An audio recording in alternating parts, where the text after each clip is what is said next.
निज गुरु महेर कहेर नहीं कब हूँ, निज गुरु महेर कहेर नहीं कब हूँ। लहे जन सुख जो सुहागी, निज गुरु महेर कहेर नहीं कब हूँ। लहे जन सुख जो सुहागी, हरखवंत हमेश देश में, हरखवंत हमेश देश में। वरते वेश में रागी, वरते वेश में रागी। परम गुरु सेवो,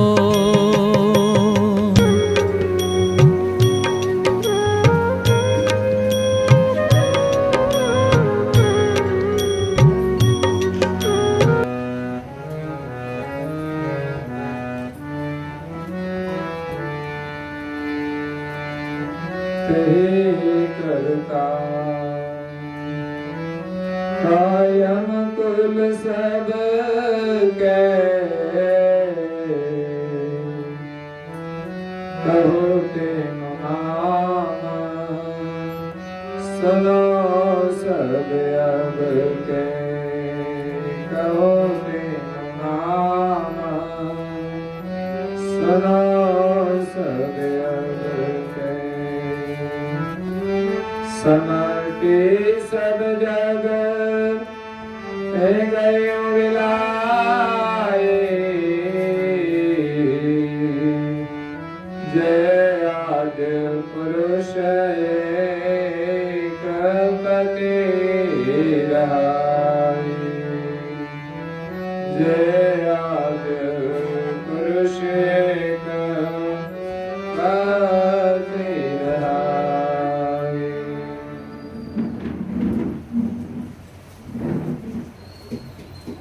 प्रिय भक्तजनों, ज्ञान संप्रदायना देश स्थापक अनंत ब्रह्मांडाधीश विश्व नियंता सकर्ता सर्जनहारना परम विशेष अंश सकर्ता सतकैवलना महाद सजान जान स्वरूप ने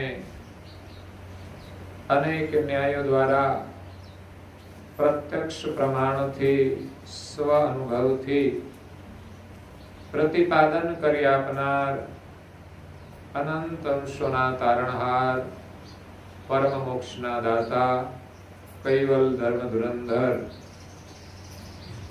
महान समर्थ परम श्रेष्ठ परम विभूतिवान परम दयालु परम कृपा निधि सर्वज्ञ दिव्य परम गुरु श्रीमद करुणा सागर महाराज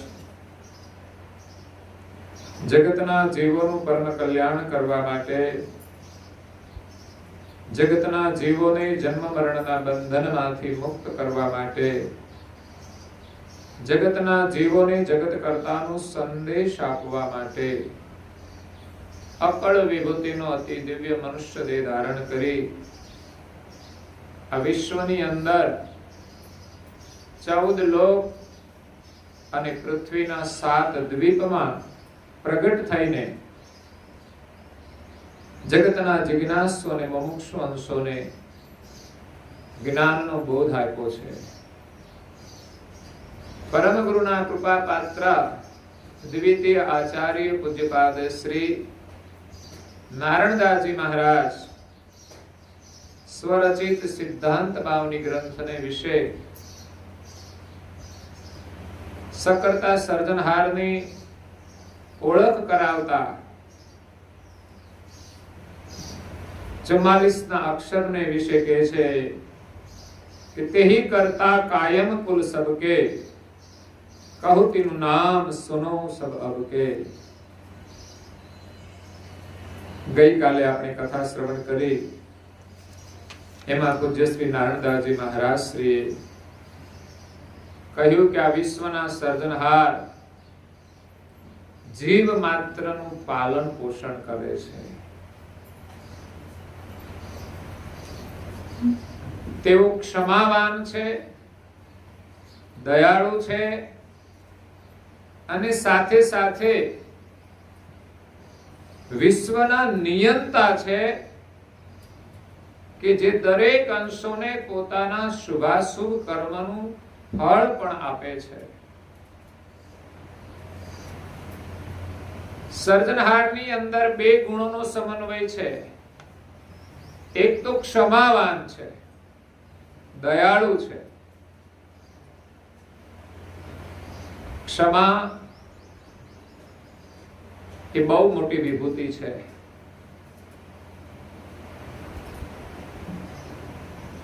જેની અંદર ક્ષમાનો ગુણ હોય એ વ્યક્તિ પાપાચરણથી બચી જાય છે. ક્ષમા વીરોનું આભૂષણ છે. ક્ષમાની અંદર વીરતા છે. તો સર્જનહારની અંદર ક્ષમા છે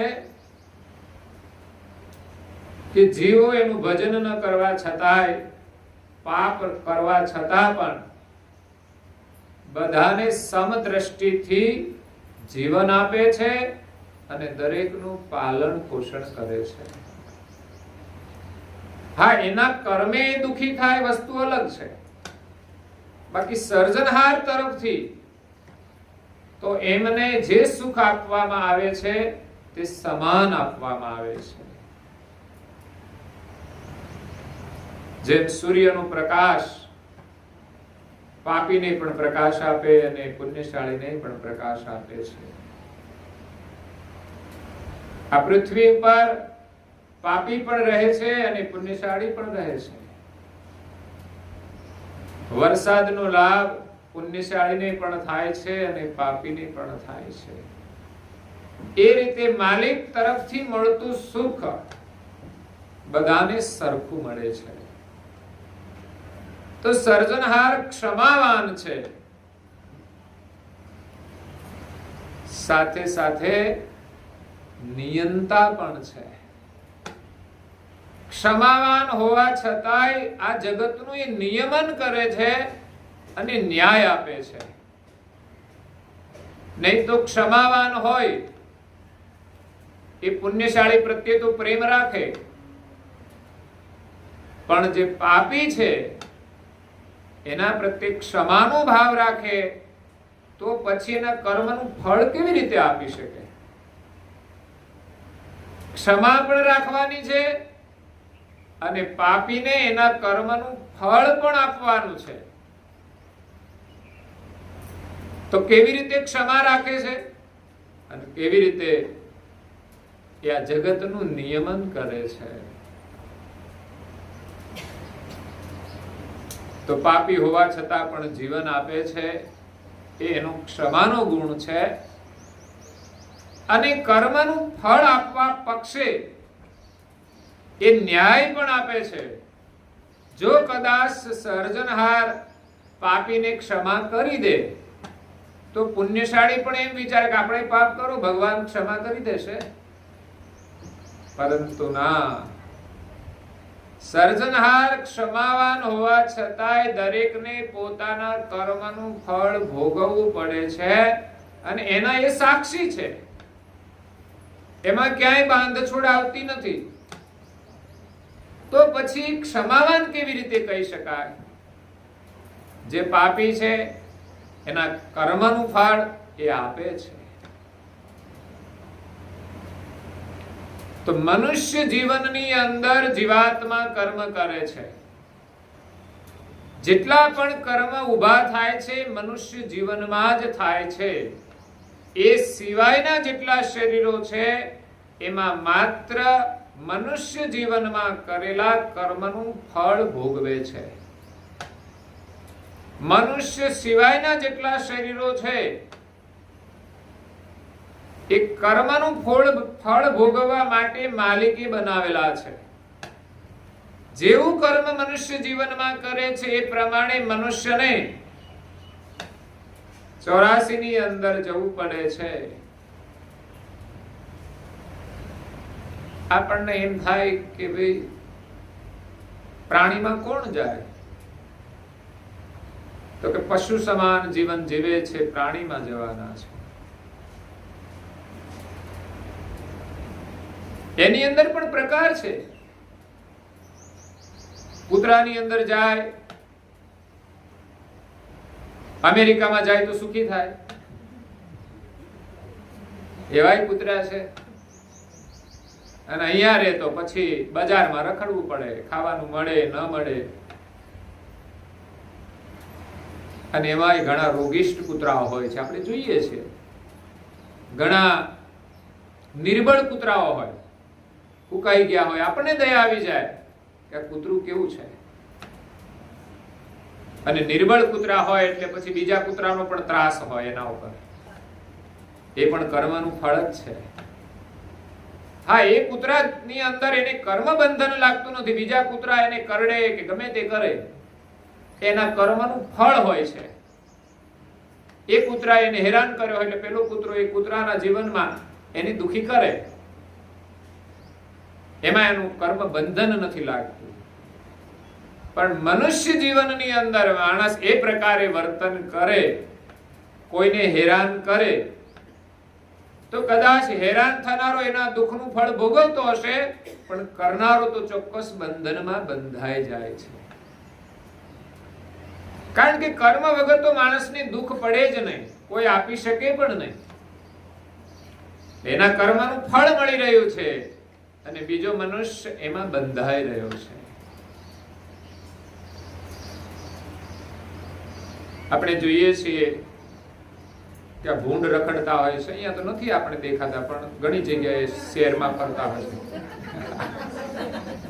મારી નજરે નથી પડ્યા એટલે કહું છું. અહીંયા પણ છે, ખેતીમાં પણ પરેશાન કરે છે. શહેરની અંદર એને ઘણીવાર પકડી જતા હોય છે, ટ્રક ભરીને પકડી જાય. એનું શું કરતા હશે? એનો ઉપયોગ માંસાહારની અંદર થતો હોય છે. એનું કતલ કરવામાં આવે. ઘણા પ્રાણીઓની પણ કતલ થાય જ છે. એમાં ભૂંડોને પણ કારખાનામાં લઈ જાય ને એનું કતલ કરે ને પછી એનું માંસ એ બધું ક્યાં જાય? તો કે હાઈવે ઉપર જે હોટલ હોય ને એની અંદર આવતું હોય. પછી સારા સારા લોકો, સુખી લોકો, સંપન્ન લોકો પણ એની અંદર એ આરોગવા માટે જતા હોય. જે જતા હોય એમની વાત છે. હવે જે ભૂંડનું માંસ ખાય એ પછી ક્યાં જાય? આ સંસ્કાર છે. પ્રાણીનું માંસ ખાય તો પ્રાણીમાં જાય. કઈ પ્રકારના જીવોનો વધ થાય છે. વિદેશોની અંદર કોઈ પ્રાણીને છોડતા નથી. આપણે ત્યાં સંસ્કૃતિ છે, વિરોધ પણ થાય છે. અને ઘણા લોકો માને છે કે ભાઈ માંસાહાર તો ખાઈ શકાય. ઘણા લોકો ખાય છે. ખાય છે એટલે ખાઈ શકાય એવું નથી. માણસ તો શરાબ પણ પીવે છે, પી ના શકાય. મસાલા પણ ખાય છે, ખાવાની ચીજ નથી જ. પછી તો આપણે ખાઈને માની લીધું કે આ ખવાય, બાકી કોઈ લાભ નથી. એના સંસ્કારનું પરિણામ સારું નહીં આવે. હું તો ઘણી વાર કહું છું કે મસાલા ખાય છે, કચરો ખાય છે, એમાંથી જે બોલશે ને એ પણ કચરો હશે.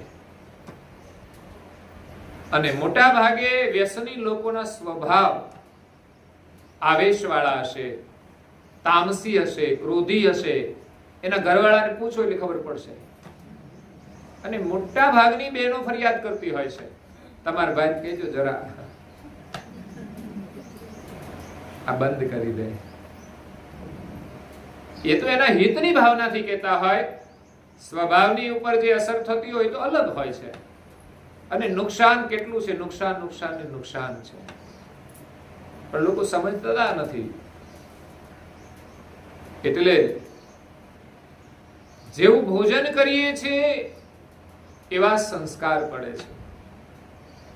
આપણા શાસ્ત્રો એમ કહે છે આહાર સાથે આપણા વિચારનો સંબંધ જોડાયેલો છે. જેવો આપણો આહાર હશે એવા આપણા વિચાર હશે, અને જેવા વિચાર હશે એવી વાણી હશે, વિચાર અને વાણી હશે એવા આપણા કર્મ હશે, અને જેવા કર્મ હશે એવું આપણું જીવન, અને એવું આપણને ફળ મળશે.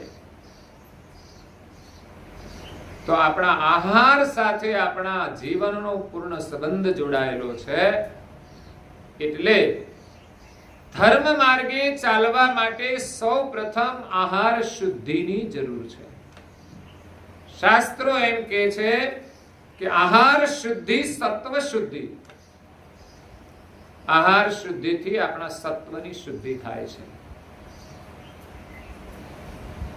એટલે સર્જનહાર જે વ્યક્તિ, જે મનુષ્ય, જે અંશ જેવું કર્મ કરે છે એને એવું ફળ આપે છે. ક્ષમાવાન છે એટલા માટે કે માણસ બીજાને દુઃખ આપે છે ત્યારે એને કેટલી વેદના થાય છે એ પણ વિચારતો નથી. કોઈ કોઈનું ખૂન કરી નાખે છે, કોઈ મારપીટ કરે છે, બેહદ મારતા હોય છે. એવા દ્રશ્યો આજે મીડિયા દ્વારા આપણે જોઈએ છીએ. આમ તો ઓછા દ્રશ્યો જોવા મળે, પણ આજે વર્તમાન સમયની અંદર મીડિયાના માધ્યમથી આપણને આ બધું જોવા મળે છે કે લોકો બેહદ રીતે હેરાન કરતા હોય છે. અને હવે તો પરિવારના મીડિયા પણ જોવા મળતા હોય છે કે એક દીકરો એના માને યા બાપને બેરહેમીથી મારતો હોય, પગથી ઢસડતો હોય, એવા સંતાનો હોય છે. તો સામી વ્યક્તિને જે દુઃખ થાય છે એ વિચારતો નથી. તો વિશ્વ નિયંતા દયાળુ છે, ક્ષમાવાન છે કે એ જીવને જ્યારે એના કર્મ ભોગવવાના થાય ત્યારે એને ક્યાં લઈ જાય છે? 84 માં લઈ જાય છે. પરમાત્માની દયા કેવી છે! હા, ઘણા કર્મો તો એવા છે કે જે પ્રકારે બીજાને હેરાન કર્યા છે એ જ પ્રકારે ફરી મનુષ્ય જીવનમાં આપણે હેરાન થવું પડે છે. પરંતુ એ સિવાય પણ માણસ, પ્રાણી, પશુ, પંખીને, વનસ્પતિને જે નુકસાન કરે છે, પરેશાન કરે છે, એનું દુઃખ ભોગવવા માટે એમને 84 માં જવું પડે છે.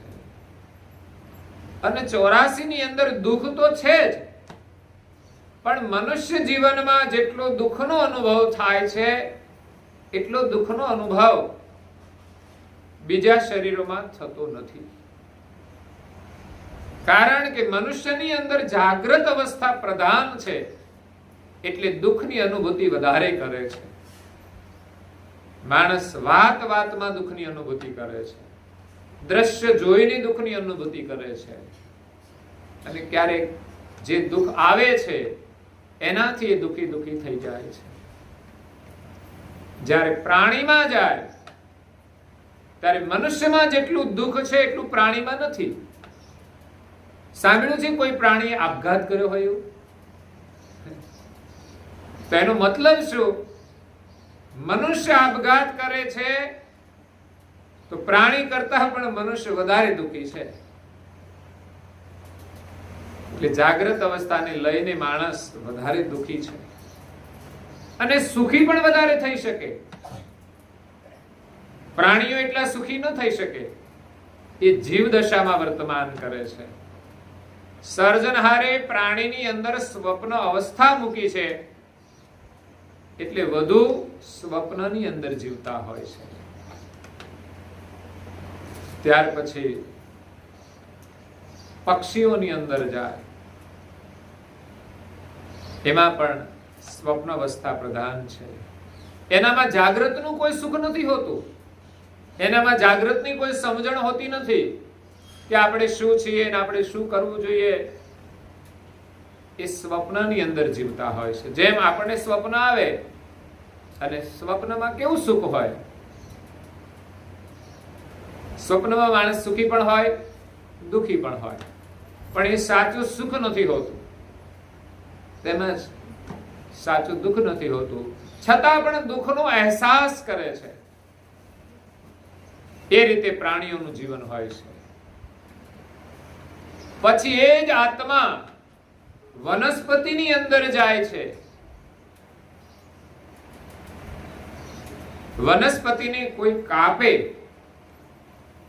તો એ હિંસા તો ગણાય છે, કારણ કે વનસ્પતિની અંદર પણ જીવ છે, અને જીવ છે તો એ લીલી છે.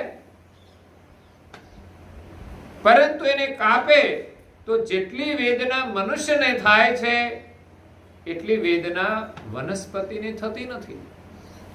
આપણને કોઈ સૂળ ભરાવે તો ઊભા થઈ જઈએ, એક રૂવાટું ખેંચે તો પણ ઊભા થઈ જઈએ. જ્યારે વનસ્પતિને એ પ્રકારની કોઈ ઈજા કરે તો એને વધારે દુઃખ નથી થતું, કારણ કે એની અંદર સુષુપ્તિ અવસ્થા પ્રધાન છે. પરંતુ કર્મ બંધન તો મનુષ્યને અવશ્ય થાય છે, અને એટલે જ તો મનુષ્યને વનસ્પતિમાં જવું પડે છે. અકારણ આપણે કોઈ વનસ્પતિનું પાંદડું તોડીએ કે એને નુકસાન કરીએ તો એ કર્મનું બંધન છે. મનુષ્ય તો વૃક્ષનું જતન કરવું જોઈએ, વૃક્ષારોપણ કરવું જોઈએ, અને વૃક્ષો વાવવાથી આપણને કેટલો લાભ થાય છે. છતાં પણ આજે અકારણ વૃક્ષોને કાપતા હોય છે. હા, ખેડૂત છે એ ખેતરમાં વાવે છે બધું, અને પછી એને લણે છે, પછી એને કાપે પણ છે. એમાં એનો કર્તવ્ય ધર્મ પણ હોય છે. હા, અકારણ કોઈ ઝાડને કાપવું એ પણ ફરક છે, અને જેનું કર્તવ્ય હોય અને એ બધા છોડને ખેતરમાંથી ઉપાડે એમાં પણ ફરક હોય છે. પરંતુ આપણે કર્તવ્ય ધર્મ પાળીને જે કંઈ મળે એ બધું જ જો આપણા પોતાના માટે, સ્વાર્થ માટે ખર્ચી નાખીએ તો આપણા માટે બંધન ઊભું થાય છે. પણ જરૂરિયાત પૂરતો આપણે ઉપયોગ કરીને એમાંથી સેવા કાર્ય કરીએ, ધર્મ કાર્ય કરીએ, કે કોઈ જરૂરિયાતમંદને આપણે મદદરૂપ થઈએ તો આપણે ચોક્કસ કર્મ બંધનમાંથી છૂટી શકીએ છીએ. તો આ જીવ વનસ્પતિની અંદર જે દુઃખ ભોગવે છે એમાં કદાચ માલિકે જાગ્રત અવસ્થા મૂકી હોત તો કેટલું દુઃખ અનુભવવું પડત. પરંતુ માલિક એટલા દયાળુ છે કે મનુષ્ય જીવનમાં જે કર્મ કરે છે એને ભોગવવા માટે 84 માં જાય છે તો ત્યાં એને દુઃખમાં થોડી રાહત મળે છે. વનસ્પતિમાં જઈએ અને કોઈ આપણને કાપી નાખે તો આપણું જીવન તો નષ્ટ થઈ જાય છે, પણ મનુષ્ય જીવનમાં જેટલું દુઃખ થાય છે એટલું વનસ્પતિમાં નથી થતું, કારણ કે સુષુપ્તિ અવસ્થા પ્રધાન છે. આ દાખલો દિવ્ય પરમ ગુરુજીએ વિશ્વ બ્રહ્મ વિધ્વંસ નિધિ ગ્રંથમાં આપ્યો છે કે જેવી રીતે કોઈ ડોક્ટર કોઈ વ્યક્તિનું ઓપરેશન કરે તો સીધું ઓપરેશન કરે તો શું થાય? કોઈ સહન કરી શકે નહીં. આ એના સારા માટે જ કરે છે.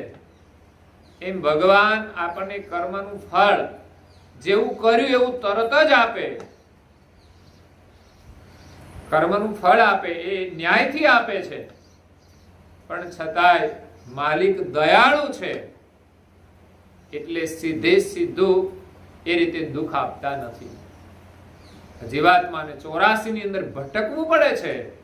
સાપ જેવું જીવન જીવ્યા હોય તો સાપમાં જવું પડે, કોઈને ડંખ માર્યા હોય તો વીછીમાં જવું પડે, પ્રાણીની જેમ જીવ્યા હોય તો પ્રાણીમાં જવું પડે, કૂતરાની જેમ જીવ્યા હોય તો કૂતરામાં જવું પડે, અને માણસની જેમ જીવ્યા હોય તો ફરી માણસનું જીવન મળે છે.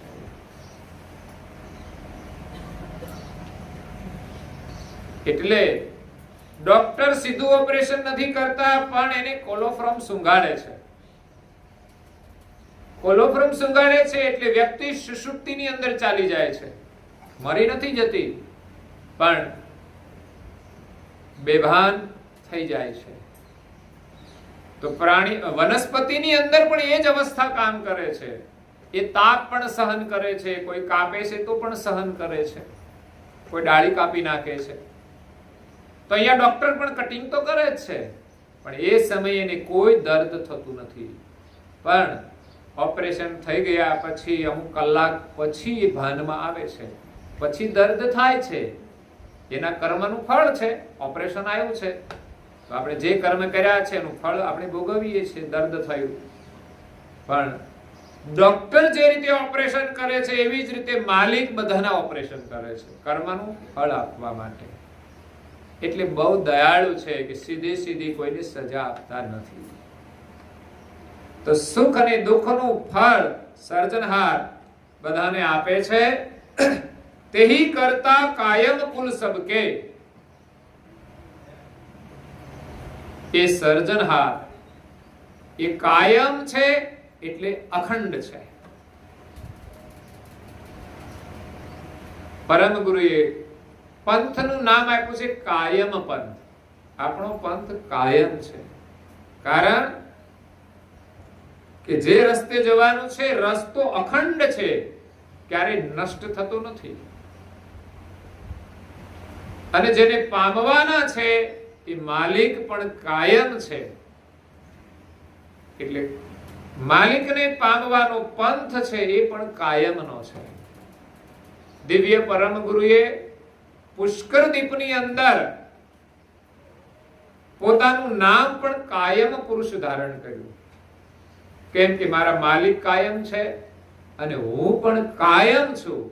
દિવ્ય પરમ ગુરુ કર્તાના સાનિધ્યમાં કાયમ અખંડ નિવાસ કરે છે. આખા જગતને સમેટી લે છે ત્યારે બધાનો સમાવેશ થઈ જાય છે. પણ એક પરમ ગુરુ પરમ વિશેષ અંશ એ કર્તાની અંદર સજાણ જાણ સ્વરૂપે અખંડ રહે છે. કર્તા સજાણ જાણ સ્વરૂપ છે. મહાદ સજાણ જાણ. મહાદ એટલે સમસ્ત બ્રહ્માંડ છે, મહાદ છે. સમસ્ત સૃષ્ટિને જાણનારા, જેનાથી અજાણ નથી અને ક્યારેય એમની અંદર વિસર્જન પણ થતું નથી એવા સર્જનહાર સજાણ જાણ છે, કાયમ છે. તેહી કરતા કાયમ કુલ સબકે. આખા વિશ્વના એક જ સર્જનહાર છે. આ દુનિયામાં જેટલા પણ કુળ હોય, જેટલા પણ વર્ણ હોય, જેટલી પણ જાતિ હોય, જેટલા પણ શરીર હોય, બધા એક જુદી જુદી જાત કહેવાય. મનુષ્ય એક જાતિ કહેવાય, પ્રાણી એક જાતિ કહેવાય, પક્ષી એક જાતિ કહેવાય. અને સમાજની અંદર પણ જેટલી વિવિધતા છે, ધર્મોની વિવિધતા છે, સમાજની અંદર જ્ઞાતિઓ પણ છે. પણ આ જગતની અંદર જેટલા પણ કુલ છે એ તમામના કારણરૂપ કરતા એક જ છે. આપણે બધા એક જ કુળના છીએ, પણ મૂળ જે કુળ છે આપણે ભૂલી ગયા છીએ. મૂળ કુળ આપણું કૈવલનું કુળ છે. અહીંયા આવીને જે શરીરનું કુળ છે એ ધારણ કરી લીધું એટલે પછી અહીંયા તો બધાના કુળ જુદા જુદા, એટલે બધાના દેવતાઓ પણ જુદા જુદા. જે કુળમાં જે દેવ થયા હોય એ પ્રથમ જ્યારથી એની માન્યતા ચાલતી હોય ત્યારથી, કે જે દેવી પ્રગટ થયા હોય જે કુળની અંદર, ત્યારથી એ કુળના લોકો એની કુળદેવી તરીકે માનતા હોય છે. પણ એ તો એક મર્યાદિત થયું. જ્યારે સર્જનહાર તો સમસ્ત વિશ્વના કારણરૂપ છે. એટલે જગતમાં બધા જ આપણે એક કૈવલ કુળના છીએ. આપણે એટલે અંશ, આત્મા. તો એવા સર્જનહાર બધાને સમદ્રષ્ટિથી જીવન આપે છે, પાલન પોષણ કરે છે. ગઈકાલે સાંજે ધૂન ગાય એમાં પણ સર્જનહારનું એક સુંદર વર્ણન છે.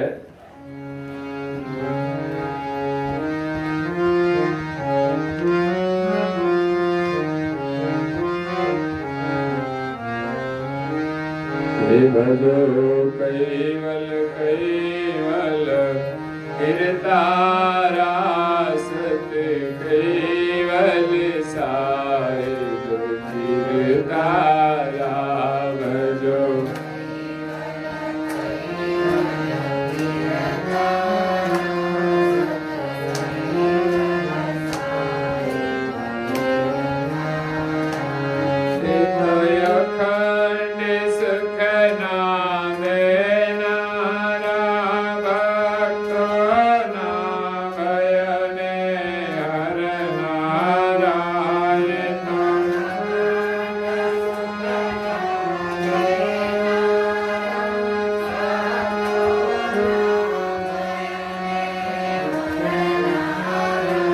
પ્રભુ પ્રણવની વાવે ધારા સત કૈવલ સાહેબ જીવ તારા પ્રભુ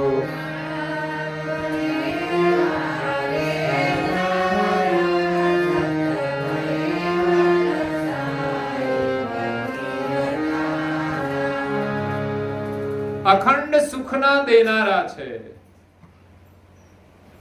સર્જનહાર જીવ માત્રને અખંડ સુખ આપવા વાળા છે. સાથે સાથે પ્રણવની વહાવે ધારા, પ્રણવ રૂપી જીવન આપણને આપે છે, શ્વાસ આપે છે, એ સર્જનહાર. એટલે સર્જનહારને આપણે જો પામવા હોય તો આ શ્વાસ ક્યાંથી આવે છે એનું જો સંશોધન કરીએ અને ત્યાં આપણે સુરતાને જોડી અને એની સાથે જોડીએ તો સર્જનહારની પ્રાપ્તિ થાય છે. કે આ શ્વાસનો દોર કોની સાથે જોડાયેલો છે? એક છેડો સર્જનહાર સાથે જોડાયેલો છે અને બીજો છેડો અંશ સાથે જોડાયેલો છે, શ્વાસનો, જીવનનો. વિજ્ઞાન એને કદાચ ઓક્સિજન માનતું હોય, પણ એ માત્ર ઓક્સિજન નથી. જો ઓક્સિજન હોય તો ડોક્ટરો દરેક વ્યક્તિને ઓક્સિજન આપીને જીવાડી શકે, પરંતુ જ્યારે એનું જીવન વિશ્વમાંથી પૂરું થઈ જાય ત્યારે ઓક્સિજનનો બાટલો ચાલુ રહે અને જીવ ચાલ્યો જાય છે. એટલે કદાચ ઓક્સિજનની તો એની જરૂર હશે શરીરને, પરંતુ જીવન એનાથી અલગ વસ્તુ છે. તો જીવનના દેનારા સર્જનહાર છે. તેહી કરતા કાયમ કુલ સબકે. એટલે આપણા બધાના સર્જનહાર એક છે. 84 લાખ પ્રકારના શરીર છે, 14 લોકની રચના છે. એ તમામની અંદર નિવાસ કરતા જે અંશો છે એ અંશોના કરતા એક છે. પછી હિન્દુ હોય, મુસલમાન હોય, યહૂદી હોય, પારસી હોય, ઇસ્લામ હોય કે દુનિયામાં કોઈ પણ ધર્મના લોકો હોય, અને દુનિયામાં કેટલી જાતિઓ છે અને જેટલી પ્રકારના જીવ છે, જેટલી પ્રકારના શરીર છે, તમામનું સર્જન કરનાર સર્જનહાર એક જ છે. બધાને જીવન આપનાર એક છે. કહું તેનું નામ સુનો સબ અબકે. તો એ સર્જનહારનું નામ શું છે? કારણ કે કળિયુગની અંદર ભક્તિ કરવા માટે નામ સ્મરણનો મહિમા ગાયો છે. સતયુગમાં લોકો સત્યનું પાલન કરતા હતા. અત્યારે કરવું મુશ્કેલ છે. લોકો ઘણા બધા વ્રત કરે છે, શ્રાવણ મહિનો આવે ત્યારે કરે, વચ્ચે પણ કરતા હોય, પણ કોઈ સત્ય બોલવાનું વ્રત નથી લેતા. કેમ? તો કે અઘરું કામ છે. કારણ કે કળિયુગમાં તો આપણે ઘડીએ ઘડીએ જૂઠું બોલવું પડે. ઉઘરાણી વાળા આવે, તમારા ભાઈ કઈ ગયા? તો ખેતર ગયા છે. ઘરમાં હોય તો કેવું પડે.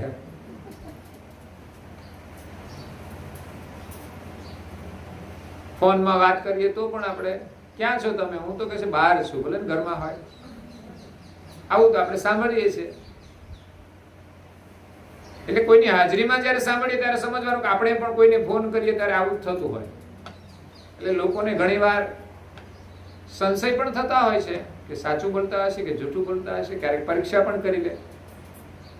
અહીં નજીકમાં આવીને ફોન કર્યો હોય, તમે ક્યાં છો? હું બહાર છું. પછી પાછા ઘરે આવી જાય તો પકડાઈ પણ જાય. ખરેખર તો માણસે જૂઠું બોલવું જોઈએ નહીં. સાચું બોલવાથી આપણને એમ થાય કે નુકસાન જાય, કે જૂઠું બોલવાથી લાભ, પણ લાભ નથી હોતો. હા, બીજાને લાભ થતો હોય તો બોલવું જોઈએ, પણ આપણી જાત માટે જો વિચારતા હોઈએ કે મારા લાભ માટે, તો સ્વાર્થ જ હોય છે. અને જૂઠું બોલવાની આદત પડી જાય ને પછી બહુ નુકસાન થાય છે. એટલે સતયુગમાં લોકો સત્યનું પાલન કરતા હતા. ત્રેતા યુગની અંદર લોકો તપ કરતા હતા. આજે એટલું તપ આપણાથી ના થાય. દ્વાપર યુગની અંદર લોકો વિશેષ ધ્યાન ભજન કરતા હતા, માનસી પૂજા કરતા હતા. અને કળિયુગની અંદર પરમ ગુરુ કહે છે કે તમે કીર્તન ભજન કરો કે નામ સ્મરણ કરો તો પણ તમારું કલ્યાણ થઈ જશે.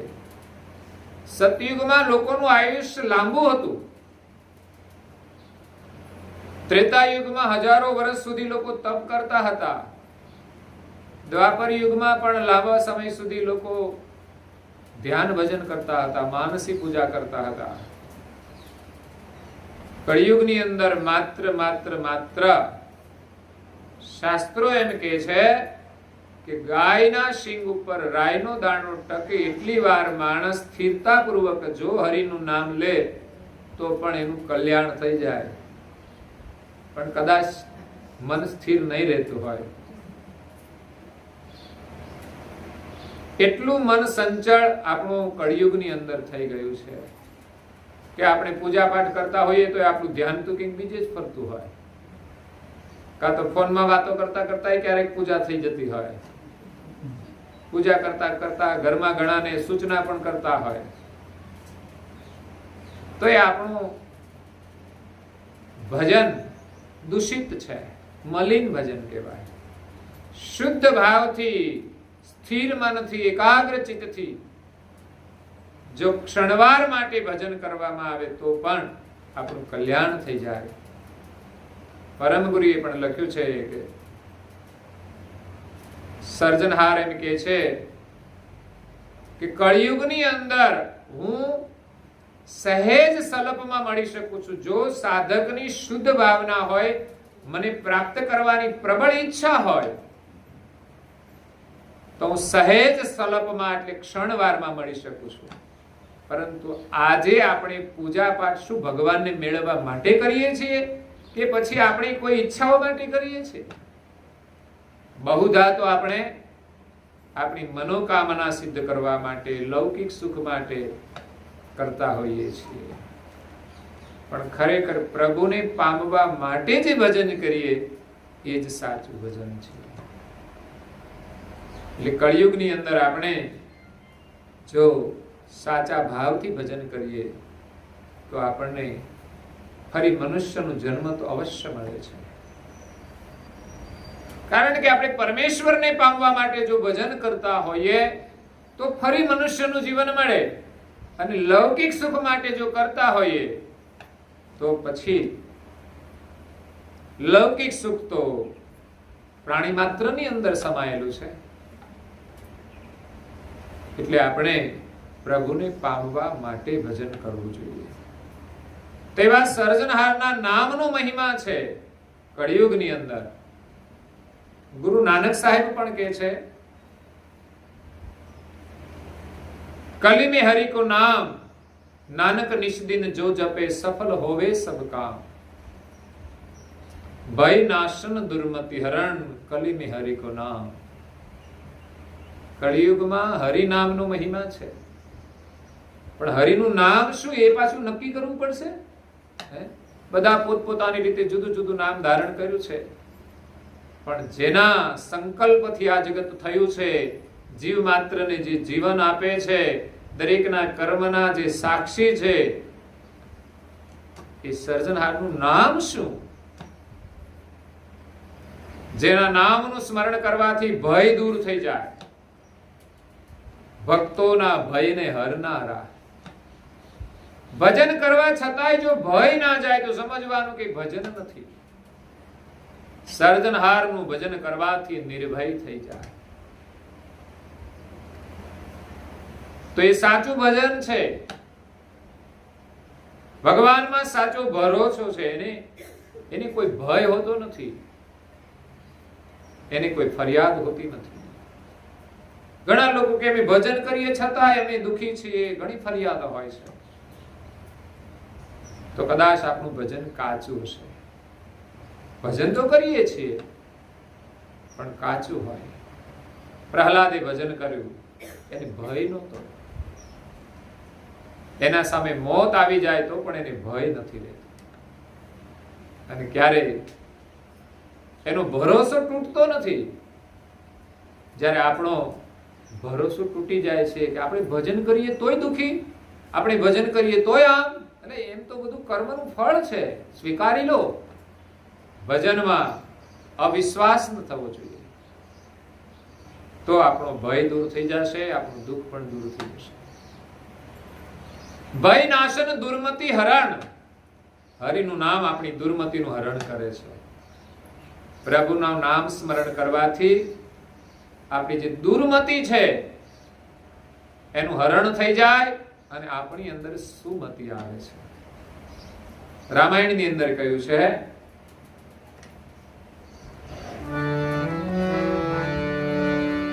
જહાં સુમતિ તહાં સંપત્તિ નામ, જહાં કુમતિ તહાં વિપત્તિ નિદાન, જહાં કુમતિ તહાં એ વિપત્તિ નિદાન. જહાં સુમતિ તહાં સંપત્તિ નાના. જ્યાં સુમતિ છે ત્યાં સંપત્તિનો કોઈ પાર નથી, સુખનો કોઈ પાર નથી, દુઃખને કોઈ સ્થાન નથી. એનું નામ જ સુમતિ. દુઃખને પણ સુખ માની લે, દુઃખને પણ સુખ બનાવી દે, એનું નામ સુમતિ છે. ક્યારેક જીવનમાં મુસીબત આવે તો પણ આપણા સારા માટે આવે છે એમ માનીને સ્વીકારી લે છે. અને ઘણીવાર સારું પણ થતું હોય છે. ડોક્ટર ઓપરેશન કરે સારા માટે તો કરે છે. થોડી પીડા થાય પણ પછી તો સારું થાય છે. કડવી દવા પીએ છે, કડવું તો લાગે છે પણ સારા માટે છે. તાપ પડે છે તો સારા માટે જ પડતો હશે ને. તાપ ન પડે તો વરસાદ આવે ક્યાંથી? એટલે કદાચ જીવનમાં દુઃખ આપણને ઘડવા માટે પણ આવે છે. ઘણા લોકો સમજતા નથી ને, ઘરમાં લોકો કહે તો પણ સમજતા નથી. એને કેવી રીતે સમજાવી શકાય, એમને કેવી રીતે ઘડી શકાય? તો કે એને પરિસ્થિતિથી ઘડવામાં આવે છે.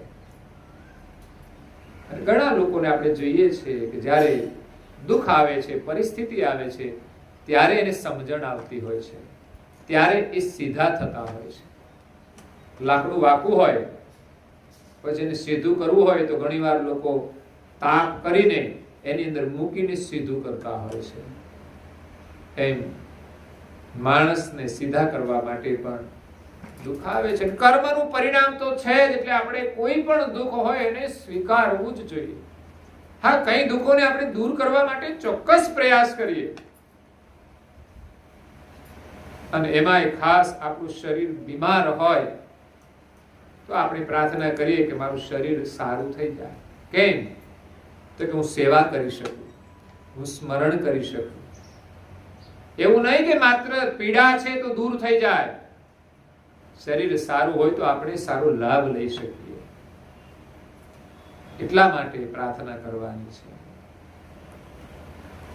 તો અહીંયા સર્જનહારનું સ્મરણ કરવાથી આપણને સુમતિ પ્રાપ્ત થાય છે. અને જ્યાં કુમતિ છે ત્યાં દુઃખ છે, અને જ્યાં સુમતિ છે ત્યાં સુખ છે. તો આ જગતના સર્જનહારનું નામ પૂજ્ય શ્રી નારાયણદાસજી મહારાજ શ્રી પરમ ગુરુની કૃપાથી જણાવે છે કે કહું તેનું નામ સુનો સબ અબકે, સમટી સબ જગ ગયેવું વિલાય. આ જગતનું જે સર્જન કર્યું છે એ જગત જ્યારે સમેટાઈ જાય, વિલસાઈ જાય, એનો અંત આવી જાય, જે આદ્ય પુરુષ એક પતિ રહાઈ. જગતનો નાશ થાય છે, જગત સમેટાઈ જશે, પણ અંતે જે રહે છે આદ્ય પુરુષ, કે જે સૃષ્ટિનું સર્જન કરતા આદ્યની અંદર જે હતા, અને જ્યારે અંત આવશે જગતનો ત્યારે અંતે જે રહે છે એ આદ્ય પુરુષ છે. એ જ આપણા સર્જનહાર છે. એટલે એક એનું નામ થયું આદ્ય. તો આદ્ય નામ સર્જનહારને લાગુ પડે છે, તેમ આ મહાશૂન્ય છે એનો પણ નાશ થતો નથી, તો એ પણ આદ્યનું છે. અને સર્જનહારનો જે પ્રકાશ છે બ્રહ્મ, એ પણ આદ્યનો છે, તો એને પણ એ આદ્ય નામ લાગે છે. પરંતુ ત્રણેય આદ્યની અંદર ફરક છે. શૂન્ય કેવલ આદ્યનું છે, બ્રહ્મ પણ આદ્યનું છે, પણ સર્જનહારનું માત્ર એક જ નામ નથી. આખું પૂર્ણ નામ ક્યારે થાય કે કોઈ વ્યક્તિનું નામ હોય મહેશભાઈ, પણ મહેશભાઈ તો પાછા 17 હોય ને, એક નામથી એની ઓળખ ન થાય, પછી પાછળ એનું બીજું નામ જોડાયેલું હોય. તો બે ના એ નામ વાળા ઘણા લોકો હોય, તો એની પાસે સરનેમ હોય, તો કદાચ એ પણ કોઈની સાથે મળતી આવે તો એની અંદર પાછું ગામ જોડાયેલું હોય. તો આમ પછી એની સાથે જાતિ પણ જોડાયેલી હોય. 4-5 ઓળખ હોય તો એ બધી જ બીજા સાથે મળતી નથી. એમ સર્જનહારની જે ઓળખ છે એમાં કંઈક ઓળખ બીજા સાથે મળતી હોય તો એમ ન માનવું જોઈએ કે એ પણ ભગવાન છે. તો સર્જનહારની પરિપૂર્ણ ઓળખ અને એનું પૂર્ણ નામ અહીંયા પૂજ્ય શ્રી નારાયણદાસજી મહારાજ કહે છે, એ સકરત જડ ચૈતન નિપયો એક રસ કરિતાનો મલિત ભય